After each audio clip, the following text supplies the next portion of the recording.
Pag may malaking unas ng gabi dito sa amin, hindi talaga namin ito papasailuin at mangunguha na naman kami ng iba't ibang lamang dagat. At simpre lutuin namin at papaksiwin namin dito sa floating cottage at for sure na mabubungkag na naman ang mga bahaw nito. Ayun. For today's video, habang nagcha-charge ako ng ispat dahil manuo kasi tayo at ayan na nga, nagpapurisyo na naman si Ivy dahil gusto na namang umuban. Sabi ko sa kanya, bawal umuban kapag gabi dahil napakalisod. Pero naku, napagbigyan talaga natin yung mga gusto niya. Sumusupak na talaga to sa balaod si Ivy. At ayan na nga, ito nga pala yung makasama ko dito guys. Talagang nagpapasama kami kapag gabi dahil nahadlok kami. At magluluto nga pala kami doon sa dagat namin. At ito yung mga baon namin. Nagbaon din kami ng bukas dahil magdudungag kami. At sa puntong ito guys, dumiretso na kaagad kami papunta ng tubungan ng aming dagat. At nasugatan pa nga namin dito yung bibi tangke. Pero hindi ka naman mababalakad dyan sa tangke guys dahil hindi naman yan namamaak, hadlok lang yan tanawon. At sa puntong ito dahil hinapitan ko yung panak ko dito sa floating, pag tanaw ko wala na, kinawat na. Sobrang bilib ko talaga sa mga tao dito sa amin. Ang galing-galing, ang galing-galing mangawat ba. At sa puntong ito na nga ba yung kinabalakaan ko dito kapag sinama ko si Ivy dahil napaka-purisyo talaga. Dali lab. What? Basta talaga makauban si Ivy, yung mga ganitong adventure, hindi talaga pwedeng hindi kami maglalalis dito sa dagat. Kuwang na lang, matiawan talaga kami. Sige namin lalis.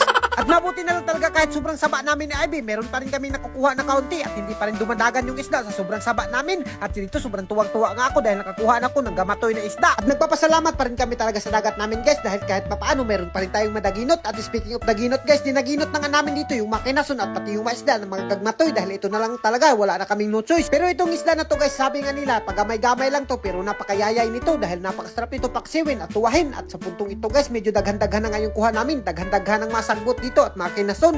At ayun nga guys, dinaginot na ng taon namin yung makinason dito dahil talagang napakadaghan ng mga manuay ngayon dito sa amin at yung madagko siguro nangakuha na nila. Pero guys, hindi rin naman kami nababalaka kahit magagmato yung kuha namin at kahit konti lang dahil talagang panudanay lang naman tong atin at pagputrip-putrip lang, goods na goods naman to at hindi ka naman magagansi dito at importante hindi tayo mapasmo dito sa dagat. At dito, speaking of gagmatoy, meron dako kaming nakita. Nagpakuha na nga siya, sa wakas nakakuha rin kami ng dako. At ayun na nga, hindi na namin yan pinasaylo, sinod na kaagad namin sa sudlanan. At sa puntong ito dahil nakakuha na kami ng dako, umuwi na kaagad kami sa floating cottage namin at meron nga pala kami kasama dito na nanguha ng pasayan at for sure na naman yung jumping salad nito. At ito nga pala yung makuha namin ng mga isda lahat guys, pinagtibo-tibo namin at hininawaan na kaagad nila dahil papaksiwin namin yung isda at yung kinilaw naman namin ay yung pasayan. As you can see naman guys, ganito lang talaga kabisik manguha ng mga isda dito sa amin. Sulban na talaga yung panudanay nito at kapag gabi talagang napakadaghan ng sudan at ayan na nga guys, naghaling na kaagad kami dahil papaksiwin nga namin tong aming kuha na isda. At siyempre yung aming kinilaw, talagang kinilaw na jumping salad na naman yung kikilawin natin. Nung una hindi pa gusto to ni Ivy pero ngayon pinakapaborito niya na nga at siya na nga yung nagtimpla dito dahil sabi niya mas masarap daw siya magtimpla. At kung nakikita niyo pa sayan guys, literal na nag-ambak-ambak pa talaga at na-vlog ko nung tutong nakarang araw. Ngayon iba-vlog ko na naman to. Kung nakikita niyo na guys, napakatamis-tamis talaga at wala pa rin nagbago sa lasa niya.